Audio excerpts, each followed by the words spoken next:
Welcome back to another episode of 40 Facts About the 40K Universe. I am your host, Gershwin, and you are watching One Mind Syndicate. Today we continue talking about First Founding Legions as we get into the Death Guard. If you guys have any suggestions for Warhammer 40K topics that you guys would like us to create a video for, please comment down below. Don't forget to put suggestion followed by whatever video you guys would like us to create. And don't forget to subscribe if you're new to the channel because we post Warhammer 40K content every single day. With that said, let's get into 40 facts about the Death Guard. The Death Guard are one of the traitor legions of Chaos Space Marines. They worship and devote themselves exclusively to the Chaos God Nurgle, and as a result of his mutational gifts, they have become Plague Marines. Before their reunion with their Primarch, they were known as the Dusk Raiders, and they were the 14th Space Marine Legion, raised by the Emperor of Mankind on Terra at the dawn of the Great Crusade in the 31st millennium. The origins of the Dusk Raiders can be found during the Unification Wars. The base human stock for the 14th was raised from Terra, with the main bulk of the gene recruits coming from the ancient and warlike clans of Old Albia, situated in the southeastern part of Europe, and in ancient time was known as Albania.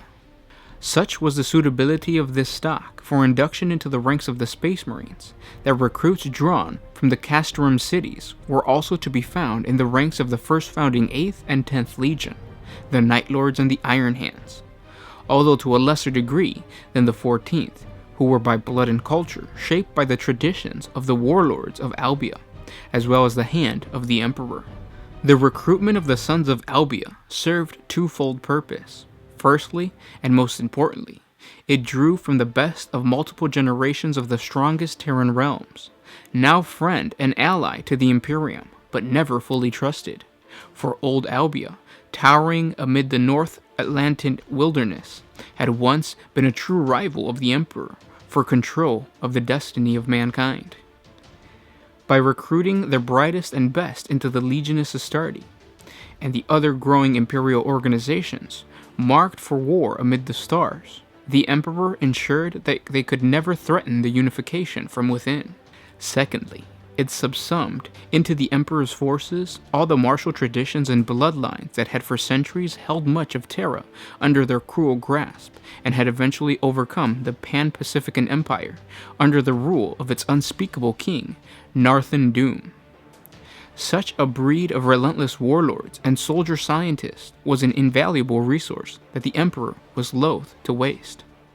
By the time the Unification Wars had begun, the warlord clans of Old Albia had thrown off the tyranny of the last decades of the unspeakable king, and did not readily bend their knee to the Emperor, for they refused to have another master in Doom's place.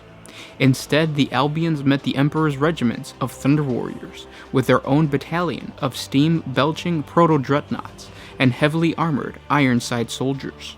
In battle after battle, the forces of the Unification were held in check, although a shattering cost for the Albanians, who had not given in despite the Imperial onslaught.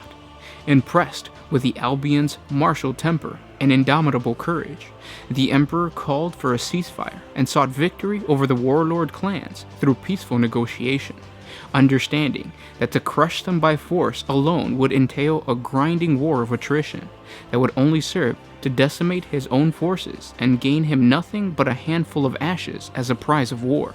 The Emperor pursued peace despite the protest of his human counselors and generals. Going before them, it is said, unarmed and clothed in white and crimson, the Emperor spoke to the warlords' parliament and laid before them his vision of a future mankind, reunited and ascendant, of tyranny toppled of nightmare slayings.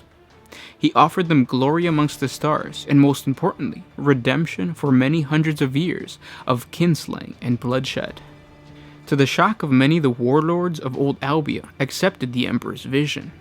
In doing so, the Albion clans became among the Unification's most zealot supporters, although still untrusted by many, lending their warriors and secrets, long kept up for the Emperor's eyes alone.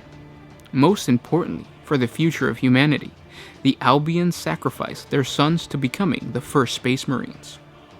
The 14th Legion quickly developed in the use of tactics and methods of warfare that the Ironside forebearers would have found utterly familiar, matched with the stoic temperament of gene-crafted aptitude, which few doubted had been the Emperor's design all along. Operating in the role of heavy infantry, the Astartes of the 14th Legion were experts at survival and endurance, and quickly gained a reputation among the other newly forged legions as relentless and disciplined fighters. In defense, they were stubborn, able to stand unwaveringly against the heavy fires and hold their position against all comers to the last living body if needed. In attack, they systematically destroyed a given target, crashing upon an enemy with wave after wave of armored bodies, excelling in close-range firefights and bloody attrition. The Dusk Raiders' base pattern power armor was an unpainted storm gray. The entire right vambrance, gauntlet, and shoulder plate were painted a deep crimson of dried blood, which signified the 14th Legion's status as the red right hand of the Emperor's justice. The Dusk Raiders' Legion badge was a black skull, halved, with a setting black sun on the other side, centered on a field of deep crimson. This icon symbolized the 14th Legion's given epithet of Dusk Raiders, a consequence of their use of the ancient tactic of conducting major ground attacks at the fall of night. Such was the reputation that the 14th Legion garnered that foes, given an ultimatum of attack by the Dusk Raiders, would often waver in their resolve, their soldiers panicking and deserting their bastions or throwing down their arms and fleeing at the coming of darkness rather than face the Astartes. As relentless as they were in the attack, the Dusk Raiders were known to be honorable opponents as well, who would hold to bargains struck for every surrender and honored symbols of truths. When such terms lapsed, and the die was cast for destruction, it was just as widely known that nothing would stay the Dusk Raiders' hand. Such honorable terms only extended to human foes worthy to be brought into the fold of Imperial compliance. To the degenerates and the mutants and the alien, no such mercy was given.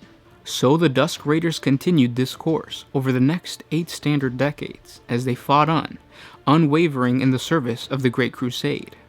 Still fatherless during this time as the other Space Marine legions gained their long-lost Primarchs, until only a handful remained to be discovered.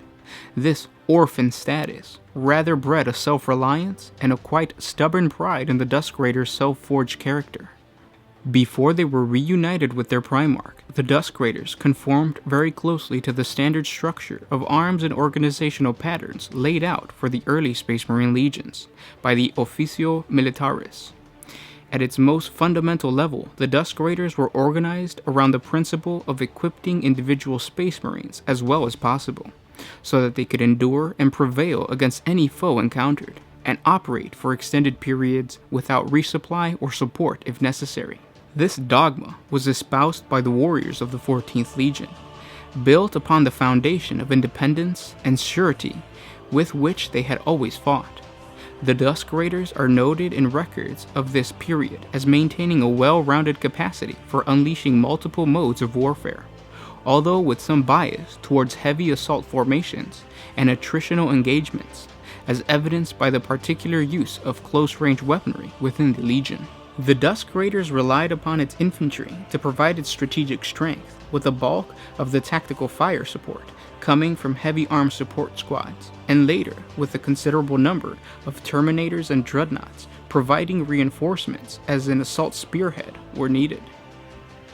Their reunification with their Primarch, when it finally came, was to be a happy event that many had long hoped for, but instead it was to be a darkness that fell across the Legion, and under its shadow the Dusk Raiders were broken down and remade, and only the Death Guard remained. Their Primarch Mortarion grew to maturity on the world of Barbarous, a planet steeped in a toxic miasma where the human population cowered in the dark lowlands, fearful of the overlords that preyed upon them from their mountaintop keeps deep within the fog. Of all the worlds upon which the Primarchs were scattered, few were as terrible or forlorn as a place as damned as Barbarous. This feral world orbited a near-dim yellow sun in the segmentum Tempestus, which created a thick miasma atmosphere of toxic chemicals. The most virulent of these gases rose through Barbarous perpetual clouds toward the heat of its star, making the world beneath a dismal place of night, unbroken by starlight, and possessed of short, shadowy days. Very little can be said of certainty about this remote and baleful planet, or the Primarch Mortarion's formidable years spent there, as it appears even at the time of his finding, the truth was carefully edited and obscured by the hand of the Emperor himself. What consistent information can be gleaned now of Barbarous and the Death Guard's Primarch story have a gleaned source, the so-called Stygian Scrolls of Lackland Thor, authored by the famed Remembrancer. He was a historian attached to the Crusade fleets that breached the dark nebula that surrounded Barbarous. The world on which the young Mortarion fell was the very epitome of terror which had befallen mankind during the long night of the Age of Strife, a domain of savage alien warlords who ruled over an entrapped and preyed upon human population as cruel as terrible gods. The only atmosphere breathable by humans existed only in the lowest elevations on flat moors and in the valley basins of the jagged stony mountains which spine the world. These unknown alien warlords were immune to the toxic soup of the planet's upper atmosphere, building great keeps of gray stone in the mountain fastness. And those were 40 facts about the Death Guard. I hope you guys enjoyed this video. Don't forget to subscribe to the channel to get part 2. I know we ended in a very weird spot, but part 2 we're going to talk more about Barbarous and what happened to the Death Guard once they were united with their Primarch.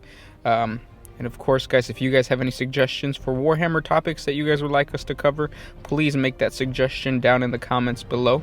And also, don't forget to hit the little notification button right next to subscribe. By doing that, you're telling YouTube that you want to see more content from us, and you're telling Papa Nurgle that you deserve his gifts. So don't forget to hit that button. Again, guys, thank you for everything, and I'll catch you guys tomorrow. This was Gersh1 with One Mind Syndicate, signing out.